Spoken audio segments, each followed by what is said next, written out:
Hello, guys. Welcome back. Look at this little puddin face. Isn't it cute? You old timers of the channel know that is one of Odin wolves. We only have umpteen wolves, and I might as well make this Odin story time. Obviously, the gods are back in, and since the gods are gracious, you would never know they left. And I rebuilt Thorhaven Farm. And weirdly, we're going somewhere with this, I think. I don't know. Grab a coffee. If I play dumb, hokey country music that even me, and I live out where people call it the sticks, even I had to cringe and go, damn, that's country. Building a farm went a lot faster. And, I'm doing that. And the dizziness is okay. It's just, again, I don't want you guys being scared. It's just allergies and vertigo sometimes don't play well together. And I swear my body knows when I need something deep and spiritual, because almost every year, if I need it, this hits. And I'll pick up my copy of Women That Run with Wolves, and I'll read it. And for women and for all genders, you'll just sit there and read this book if it speaks to you. Not all books speak to all people, and I'm sure it's on YouTube somewhere you can listen to it for free. You'll just start to bawl your eyes out because there's something you need there spiritually. And I've been thinking of it and thinking of it, and I got it, and I'm getting a little bit better and stabilizing. I'm not as dizzy, so I'm reading it, and I'm just want to bawl. And Odin's been hanging around, and with me, he every so often, if he asks for a wolf or a bear pelt, and this doesn't go with everyone, because with some people they do work with wolf and bear pelts and stuff like that. Um, if he starts asking me for a wolf or a bear pelt, he's really working around to another one of these little puddin' pops. And for the cost of even the most basic wolf pelt, which will mean one less wolf in the row, you could get 3 of these for the cost of a quote unquote better pelt. You could get about 6 of these. And these wolves are pretty big. They're about the size people that run wolf conservatories will say. They're about the size of a yearling. So these are pretty big wolves. They're not as big as some of those giant wolves you see on YouTube, and they're not as big as Thor the giant fox we've had on. But they're pretty damn big wolves, and they're pretty economical.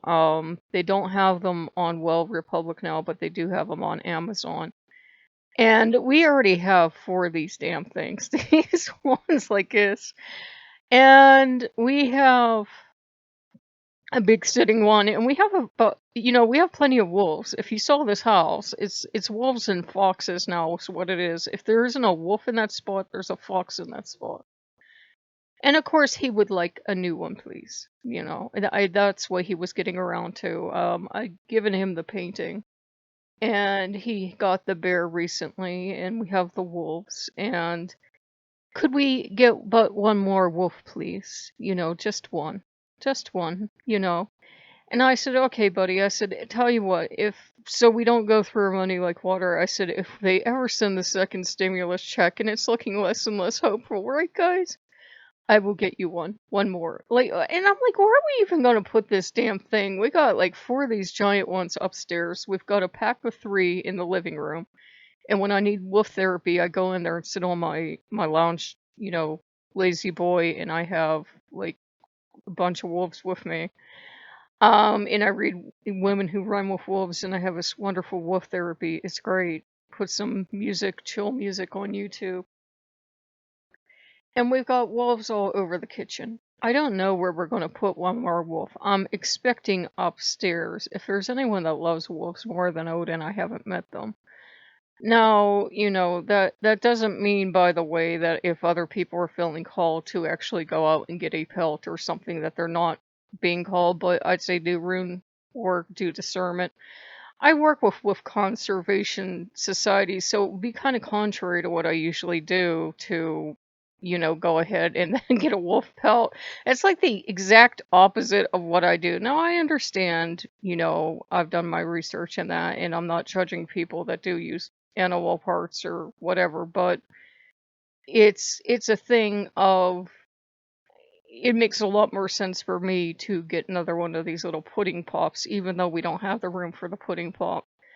So I went on Amazon and I looked around, and they have 5 billion wolves. And I said, tell you what, if we get that check, if the government gives us that second stimulus check, I will get you this. He has the painting. I bought the beer recently, which he likes better than his old statue.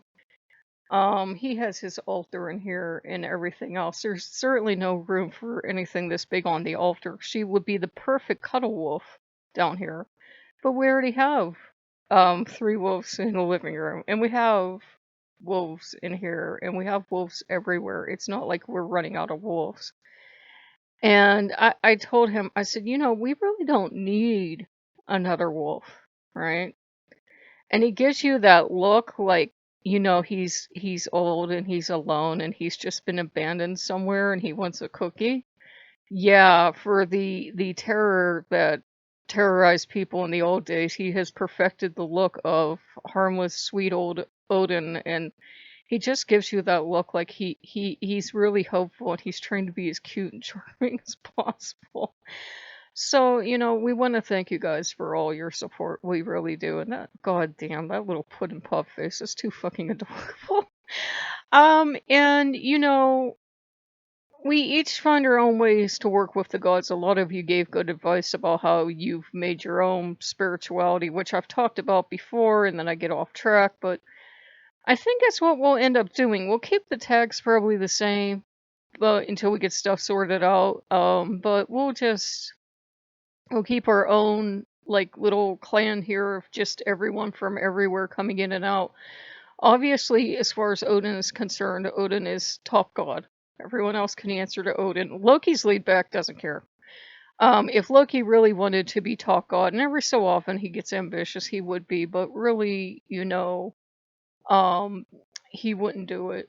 He wouldn't have any ambition to take over. So it was kind of nice finding this. I was actually looking on my Patreon, and there's hundreds of posts I think on my Patreon because I've been going back through it. It's like going back through a diary. So if people are interested in joining Patreon, yeah, there's like videos and shots like this and stories and short fiction stories and everything over there. Hint hint. And I'm looking for the wolves out in the snow and I just can't find them. So I don't know what happened to those. I swear I put them up on Patreon. Maybe they were before this, I think. This was taken on Yule of last year and I'd gotten, or did we open the wolves earlier? I think we opened the wolves earlier. No, we waited till Yule. I'm not sure. He loves wolves. He's wolf crazy. I usually end up getting him one wolf a year to keep it to a dull roar. Or sometimes more wolves. We went for a while there where we got a bunch of wolves on eBay. We adopted ones nobody else wanted. That's why there's so many wolves in this house. And what does that have to do with ancient ways of worshiping Odin? Absolutely nothing. But that's why I said we're working on our own spirituality here. And that little pudding face, damn it. These do shed. These do shed. If you get these do shed. These particular style of big old wolves. They shed. It's how I found what I thought can't hear on my keyboard. And it's how if you hug them sometimes you'll go yeah, they shed. They shed like the real thing. They do. And they don't stop shedding. It's not like all their fur falls out, but it's like they hold on to just enough that every time you pick them up, they shed and you get fake wolf fur on you. So if you've ever wanted to decorate your entire house and the inside of your lungs with fake wolf fur, here's your chance. I love them though. They're so cute. They look real cute like this, but then we have Romeo was the first one we got. And when they get mushed down, because if you keep them really close or use them as a body pillow or whatever, they just mush down. So if you want them to look this cute, you would put them to one side and you would never touch them. But they're kind of like velveteen rabbit wolves. They really look worn once if you sleep near them at night and you cuddle up to them or whatever. I sleep between two of these. They start to look like mushed up wolves, but I call him Pancake now. Romeo's Pancake now because he's flat as hell. But they're still adorable wolves. They're still very much adorable wolves. And for me, this is actually I won't feel bad. I won't be petting the wolf out and going, "Woofy," because we all know that would happen. I can go either way, but usually with me, if he's after a wolf or a bear pelt, if he truly wanted it, needed it, I would do it, and I don't have any ethical problem with people who do it. I understand we have to maintain balance of wildlife, blah blah blah. But, also as someone that studies wolves, I'm like, God damn it, wolves that prey on, sheep or cattle or whatever are almost always, story time here, damn it, because I love wolves. They're almost always the fault of, and I'm getting a push to share the story, so I think it's important. It's been knocking around my head a couple days. If you have wolves that are preying on, say, cattle or sheep or whatever, you have inexperienced wolves, and what you have there is that there are poachers, not good ethical hunters, not good ethical trappers, but there are poachers that go out and on purpose, these motherfuckers will sit right outside the edge of a park where the wolves are protected, and they will deliberately go for the alpha male and female, and they're usually radio collared, especially the alpha females. Now, what's the problem with that? The mother is the teacher in the pack. The mother is the teacher. When we say alpha, we're saying mom and dad. So, and we just use the old words, but it's a family unit. So mom and dad are the teachers, and if you kill the teachers, you're left with a bunch of youngsters that don't know the culture, because every wolf pack has its own culture, and mom is the one to teach. We hunt deer, we hunt elk, we hunt caribou. If we're starving, this is how you find rabbit. This is how unfortunate Mr. Fox, who pissed me off, tastes. Anything and everything she knows. This is to dig a den. This is where we go to hunt. This is where we round up. She teaches them her culture, and she passes it down to them, and she teaches them how to fight, and because territorial scuffles and everything. And she disciplines the kids. Only mom and dad, obviously, in the family are going to be making offspring. And it's a big complicated thing, but she makes sure that the kids aren't making dumb inbreed pups, whether it's from instinct or it's just to provide for her own pups, whatever. Mom's in charge. Um, but what happens is if you take that teacher away, if you take the mother wolf away and take the father wolf away, they don't have a teacher. They don't have anyone to teach them to hunt. And wolves just aren't born knowing how to hunt. They have to be taught by the parents. So what do? They go for hundreds of miles. They're stupid youngsters, no offense to the young wolves, but they don't know anything from anything, and they fail to catch prey. So what finally happens is they're wandering, starving. They come across these strange things, and they don't like us, by the way. They're terrified of us. A healthy wolf will run the hell away from you. They come across these strange places with humans, and they may have been from so far deep in the wild they don't know what humans are, but anyhow, they arrive at the edge of human territory, and that's usually where you go to all the farms and everything. And these humans are kind of like wolves, but they're kind of like dumb wolves. They gather all their prey in this nice herd, and they have it right where they could jump in and eat it, but they never eat it. So the wolves, not really understanding that that's human prey or really what humans are, come in and help themselves, because that's like ringing the dinner bell. All the prey is right where wolves would, have it. And they go in and they scatter them like they do when they hunt, and they find one and they eat that one. And they're relatively easy prey because they're usually in a fenced-in area, and a cow's not going to fight back like a caribou, and a sheep's not going to fight back like fully grown elk. So of course the young ones learn that that's easier prey. But thankfully, there are a lot of government programs in some areas that will compensate a farmer if they lose to wolves, and they learn how to live and coexist with the wolves.